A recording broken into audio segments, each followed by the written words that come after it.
牵手、手把手、祷告手。我们看到这面包店有这么多的面包，在圣经当中有关于有面包的经文吗？第一次有面包的经文是记载在创世纪，上帝的祭司麦基洗德将饼跟酒带到亚伯兰祝福他。在圣经当中也有很多关于这个吃的方面，我们看到上帝对人的祝福，我们呢，我们也是上帝所祝福的，好不好？我们音乐牧师曾经对这个面包非常喜欢，但是却发现面包对身体有一定的这个负担，有时候真的没办法拒绝。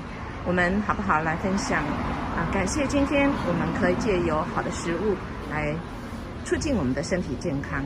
我们也来代祷一个我有时候真的没办法对一些食物的抗拒，求上帝来帮助我们让我们能够抗拒那些对身体暂时并不是那么恰当的东西哟。